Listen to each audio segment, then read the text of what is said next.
তাহলে আজকের দিনটা কি বলুন তোমার? আজকের দিন কি আমার মায়েরা কেউ বলবে না নাকি? আজকে একটা শুভ দিন না? কি গো, উল্টো রথযাত্রা। আর সেই উল্টো রথযাত্রাতে আজকে আমার গৃহস্বামী এত সুন্দর করে একটা হরিবাসর আয়োজন করেছে, এত সুন্দর করে একটা মধুময় মধুর বৃন্দাবন আয়োজন করেছে। ওমা, এটা কম সৌভাগ্য নয় কিন্তু। বহু বহু জন্মের সুকৃতি ফল থাকলে এমন শুভ দিনে এত সুন্দর করে একটা হরিবাসর আয়োজন করা যায়, তাই না মা? তাহলে যেই কৃষ্ণ আর সেই তো জগন্নাথ। আজকে জগন্নাথের উল্টো রথযাত্রা। আজকে জগন্নাথ কোথায় আছে মা? এই 9 দিন কোথায় ছিল? কোথায় গো? মাসির বাড়িতে ছিল। আমার মায়ের পরে যদি কেউ থাকে সে কে গো? মায়ের পরে কেউ যদি ভালোবাসে সে কে? মাসি। সেটা কে বুঝিয়ে দিয়েছে আমাদের মাঝে? জগতের নাথ জগন্নাথ বুঝিয়ে দিয়েছে সারা জগৎবাসীকে যে মায়ের পরে যদি কেউ ভালোবাসে সে হচ্ছে মাসি। আজকে আমার জগন্নাথ গন্ডিচা মাসির বাড়ি থেকে আজকে ফিরে যাবে কোথায়? নিজ মন্দিরে, তাই তো? তাহলে আজকে সেই জগন্নাথ 9 দিনের জন্য গন্ডিচা মাসির বাড়িতে ছিল কেন? তার কারণ কি জানা আছে তো নাকি? কি গো মা, সবাই রথযাত্রা দর্শন করতে যায়, কিন্তু এই কারণটা জানা আছে তো নাকি? আজকে জগন্নাথ 9 দিনের জন্য গন্ডিচা মাসির বাড়িতে ছিল কেন? তার কারণ কি একটু বলতে হবে, তাই তো নাকি? বলবো? জয় দাদা। ওমা, যদি লীলা কীর্তন হতো অনেকটা সময় পেতাম বলার জন্য, কারণ এ তো নৌকা বিলাস লীলা, কারণ রসের লীলা। সবাই সেই রাধারানীকে বুড়িমাকে দর্শন করবেন অপেক্ষা করছে, তাহলে ছোট্ট করে একটু বলবো, তাই তো? বেশি সময় নেব না।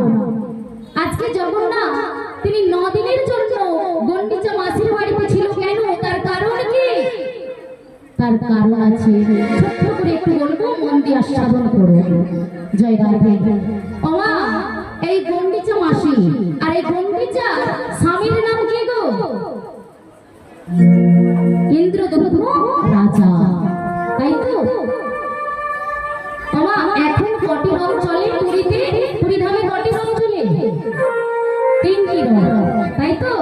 এখন পুরীধামে 3টি রথ চলে, কিন্তু আগে 6টি রথ চলত।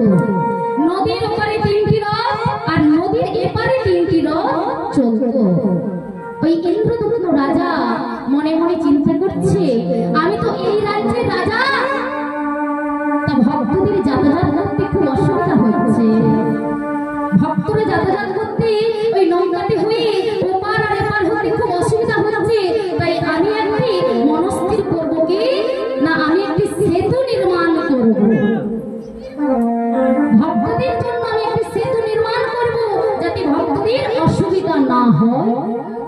ওমা, তা সেই ইন্দ্রদত্ত রাজা যখনই সেতু নির্মাণ করতে যাচ্ছে, সেই সেতু ভেঙে পড়ে যাচ্ছে, নির্মাণ করতে পারছে না। সেই থাম্বা যখনই তুলছে তখনই ভেঙে পড়ছে, সেতু আর নির্মাণ হচ্ছে না। ওই ইন্দ্রদত্ত রাজা ছুটে গেলেন পুরীর জগন্নাথ মন্দির ধামে। জগন্নাথ, আমি তো ভক্তের জন্য, এই জগতের মঙ্গলের জন্য আমি যে সেতু নির্মাণ করতে যাচ্ছি, সেই সেতু কেন নির্মাণ করতে পারছি না? তুমি একবার কৃপা করো, তুমি একবার করুণা করো। আমি তো এই জগতের মঙ্গলের জন্য সেতু নির্মাণ করতে যাচ্ছি, যাতে ভক্তরা যাতায়াত করতে পারে তাদের সুবিধার জন্য, তাহলে কেন আমি পাচ্ছি না? সঙ্গে সঙ্গে জগন্নাথ দৈব বাণী করে বললেন, তুমি সেতু সেদিনই নির্মাণ করতে পারবে যেদিন নর বলি দিতে পারবে। অর্থাৎ এই মানুষের মস্তক যেদিন ওই থাম্বার মধ্যে তুমি দিতে পারবে, সেদিনই সেতু নির্মাণ হবে। ওমা, এখনো কিন্তু বর্তমান, এখনো কোনো বড় বড় ব্রিজ করতে গেলে এখনো কিন্তু সেই মানুষের মস্তক কিন্তু দিতে হয়। নরবলি না দিলে বড় বড় কিন্তু ব্রিজ এখনো দাঁড় করাতে পারে না। ইন্দ্রদুম্ন রাজা মনে মনে চিন্তা করছে, নরবলি অর্থাৎ মানুষের মস্তক ছেদন করে ওই খাম্বার মধ্যে দিতে হবে, তবে সেতু দাঁড় করাতে হবে। তাই ইন্দ্রদুম্ন রাজা চিন্তায় পড়লেন। কি চিন্তা? যে আমি কোন মায়ের কোল খালি করব, কোন মায়ের কোল খালি করে আমি তার মস্তক ছেদন করে ওই খাম্বার উপরে দেব। চিন্তা করছে কি করব না, হঠাৎ মনে হলো না না, আমার তো 18টি পুত্র রয়েছে। আমার ইন্দ্রদুম্ন রাজার কটি ছেলে? 18টি ছেলে। তাই নিজে মনে মনে চিন্তা করলেন, তা আমার তো 18টি পুত্র রয়েছে, আমি অন্য কোনো মায়ের কোল কেন খালি করব? তাই রাত্রিতে নিজ পুত্রের মস্তক কেটে মস্তককে ছেদন করে ওই খাম্বার উপরে দিচ্ছে। মা 17টি সন্তানকে বলি দিয়েছে ওই ইন্দ্রদুম্ন রাজা। 17টি ছেলের মস্তককে ছেদন করে খাম্বার উপরে দিয়েছে, আর একটি মাত্র ছেলে রয়েছে। গণ্ডিটা ছুটে এসে বলছে, স্বামী আজ পর্যন্ত আমি তোমার কোনো ধর্মীয় কাজে বাধা দেই না, কিন্তু আজ অন্তত তুমি আমার একটা কথা শোনো স্বামী, আমাকে মা বলে ডাকার একমাত্র পুত্র তুমি আমার কাছে রাখো। স্বামী আজ পর্যন্ত আমি তোমার ধর্মীয় কোনো কাজে বাধা দেই না, কিন্তু আজ আমি তোমার কাছে একটি আশা নিয়ে এসেছি, আমাকে মা বলে ডাকার একটি মাত্র পুত্রকে তুমি অন্তত বাঁচিয়ে রাখো। ইন্দ্রদুম্ন রাজা রেগে বলছে, গণ্ডিচা আজ পর্যন্ত তুমি আমার কোনো ধর্মীয় কাজে বাধা দাও না, আজ তুমি বাধা দিয়েছো, আজ থেকে আমি তোমার সঙ্গ ত্যাগ করলাম, আজকে থেকে আমি তোমার সঙ্গ ত্যাগ করব।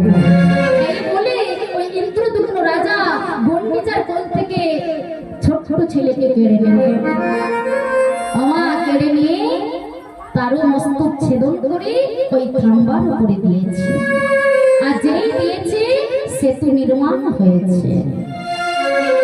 মা আপনারা হয়তো চিন্তা করছে যে ইন্দ্রদুম্ন রাজা জগন্নাথের ভক্ত, আর সেই ভক্তের একটি নয় দুটি নয় 18টি সন্তান বলি দিয়ে দিল জগন্নাথের জন্য।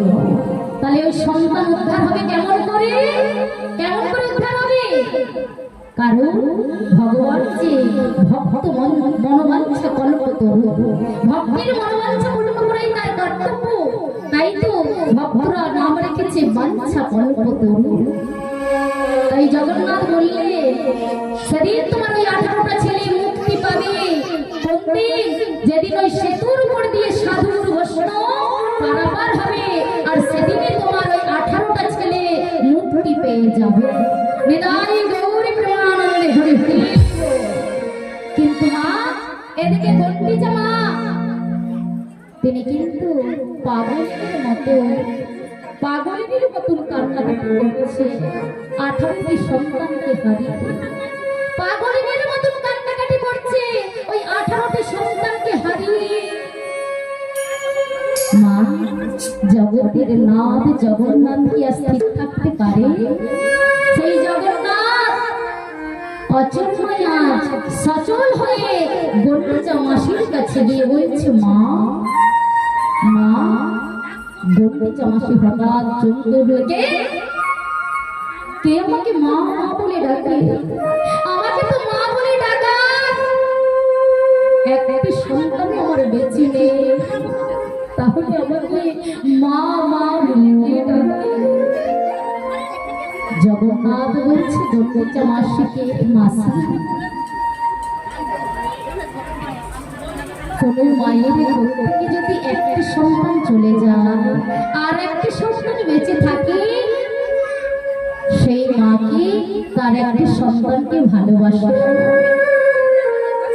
গন্ডিচা সেদিন বলেছিল তুমি আমাকে মা বলবে, তুমি আমার ছেলে হবে। তুমি জানো ছেলে হলে মায়ের কাছে থাকতে হয়, আর ছেলে যদি হয় মায়ের হাতে রান্না তাকে সেবা করতে হয়। তাহলে তুমি পারবে, তুমি পারবে আমার কাছে থাকতে, তুমি পারবে আমার হাতে রান্না সেবা করতে। সেদিন জগতের নাথ জগন্নাথ বলেছিল গন্ডিচাকে, মাসি আজ আমি তোমায় কথা দিলাম এই পৃথিবী যতদিন থাকবে আমি তোমায় কথা দিলাম আমি 9 দিনের জন্য ওই রথে হয়ে 9 দিনের জন্য আমি তোমার বাড়িতে আসবো, আর তোমার হাতে আমি সেবা পাবো। তাই না সেই জগন্নাথ গন্ডিচাকে কথা দিয়েছিল কোন দিন? যেদিন গন্ডিচা 18টি সন্তানকে হারিয়ে পাগলের মতন কেঁদেছিল। সেদিন জগতের নাথ জগন্নাথ তিনি গন্ডিচাকে কথা দিয়েছিল, মা এই পৃথিবী যতদিন থাকবে আমি তোমার বাড়িতে আসবো 9 দিনের জন্য, আর আমি তোমার কোলে বসে আমি সেবা পাবো। তাই তো মা, তাই জগতের নাথ জগন্নাথ সেই রথযাত্রাতে রথে হয়ে গন্ডিচা মাসির বাড়িতে ছিল কদিন? 9 দিন। তাই আজকে সেই উল্টো রথযাত্রা, তাই তো? আর আজকে সেই মাসির বাড়ি থেকে আবার পুনরায় মন্দিরে ফিরে যাবে। আর আজ সেই শুভ দিনে আমার গৃহস্বামী এত সুন্দর করে একটা বৃন্দাবন আয়োজন করেছে। আপনারা সবাই মিলে আশীর্বাদ করুন আমার গৃহস্বামীকে।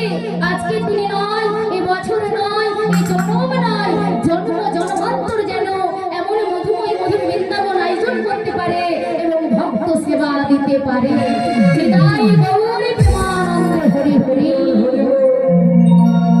আর বিলম্ব করবো না, লীলাতে প্রবেশ করতে হবে, তাই তো না? তাহলে জগতের নাথ জগন্নাথ, যেই জগন্নাথ আর সেই কৃষ্ণ, আর সেই দাপর যুগের কৃষ্ণ আজকে মনে মনে স্থির করেছেন কি আমি বিরজাকে কথা দিয়েছিলাম তার রক্ষে আমি শ্রীমতী রাধারানীকে সঙ্গে নয়ে আমি নৌকা বিলাস করবো। তাহলে মা আমরা এবার লীলাতে প্রবেশ করি। জগা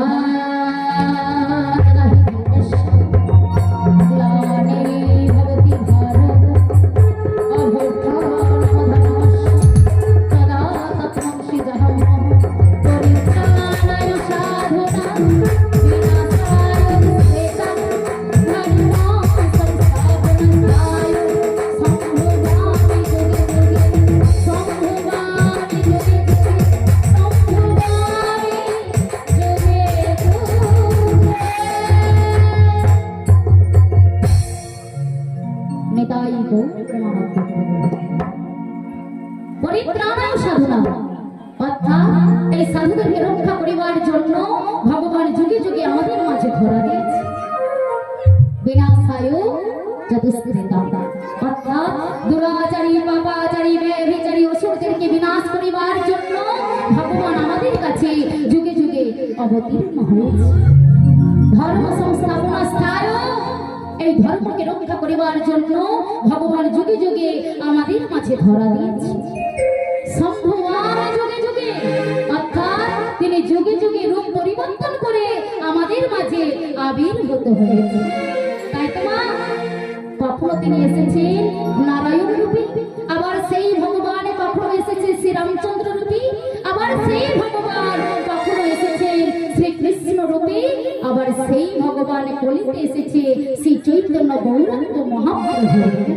বিদায় গৌরী প্রেমানন্দে হরি হরি। তাই আজকে দাপর যুগের কৃষ্ণ তিনি মা যশোদীকে বলছে, মা তুমি আমাকে সুন্দর করে সাজিয়ে দাও মা, আমি নবলক্ষ দেব নিয়ে আর 24 জন সখাদের সঙ্গে নয়ে আমি গোষ্ঠে গোচারণে যাব। তাই মা যশোদী আজকে গোপালকে সুন্দর করে সাজিয়ে দিয়েছে, আর গোপাল আমার সুন্দর সাজিয়ে আজকে যাচ্ছি গোষ্ঠে। কেমন ভাবে, কেমন ভাবে জানো? ছোটি ছোটি গাইয়া ছোটি ছোটি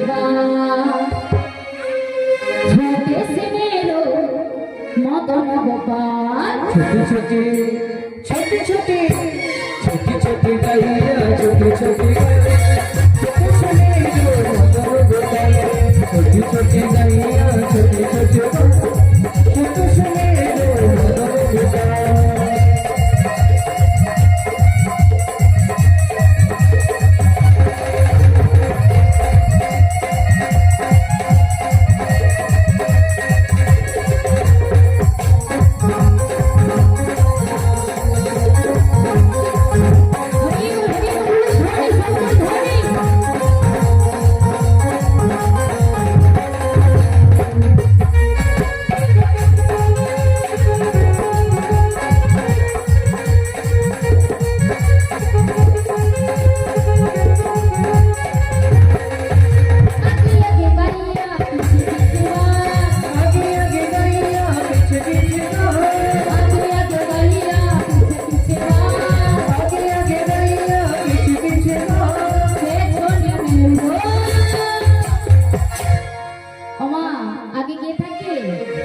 বাছুরের পেছনে কে থাকে? যাদের ঘরে গাভী তাদের ঘরে বুড়িমা থাকে, থাকে তো? তাহলে বৃন্দাবন মাঝে কে আছে? কে গো? বৃন্দাবন মাঝে কে আছে? কে আছে জানো? পেছনে মেরো কোন গোপাল, छोटी छोटी छोटी छोटी गलियां छोटी छोटी छोटे सुने लो छोटी छोटी गलियां छोटी छोटी छोटे सुने लो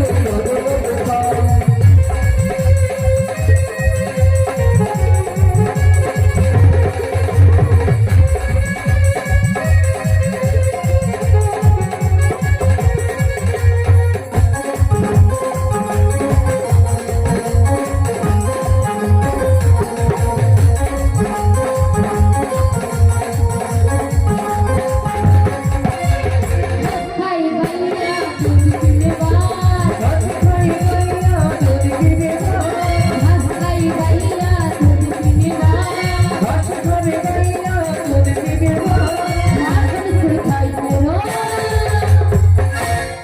ওমা গাভী ঘাস খায় তো নাকি না? ঘাস গাভী খায়, কোনটা ঠিক? গাভী ঘাস খায়, আর সেই গাভীর দুধ দহন করে কে? গোয়ালা। আর সেই দুধ থেকে কি হয়? ছানা মাখন। আর সেই ছানা মাখন কে সেবা করে? বৃন্দাবন মাঝে কে সেবা করছে গো? কে করছে জানো?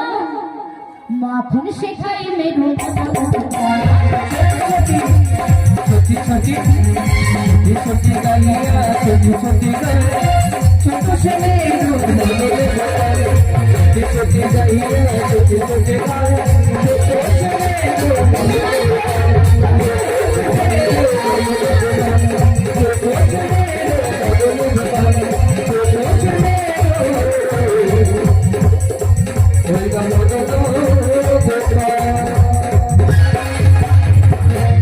कृष्ण कन्हैया की, कृष्ण कन्हैया की, वृंदावन धाम की, हरि बासुर की, हरि महाराज जी की, पिताई गौरी प्रेमानंद हरि हरि। আজকে ভগবান কৃষ্ণ নবলক্ষ ধেনু নিয়ে 24 জন সখাদের সঙ্গে নয় আজকে গোষ্ঠী গোচারণে এসেছে। বাবা এসেছে বটে, আজকে খেলাতে মন বসছে না। শ্রীদাম সুদাম দাম বসুদামকে ডেকে বলছে, ওরে শ্রীদাম, ওরে সুদাম, ওরে দাম বসুদাম, জানিস সখা আজ আমার খেলাতে মন বসছে না। কেন রে ভাই কানাই, আজ তোর কেন খেলাতে মন বসছে না? জানিস আজ আমার পিয়ার কথা মনে পড়েছে। শ্রীদাম সুদাম দাম বসুদাম বলছে, ওরে ভাই কানাই, তোর পিয়া শ্রীমতী রাধারানী থাকে যাবতে জটিলা কুটিলার মন্দিরে, তা এমন সময় মনে করলে আমরা কি নিয়ে এসে দিতে পারবো? কারণ অমা শ্রীমতী রাধারানী তো গাছের ফল নয় যে আমি পেড়ে নিয়ে এসে দেব।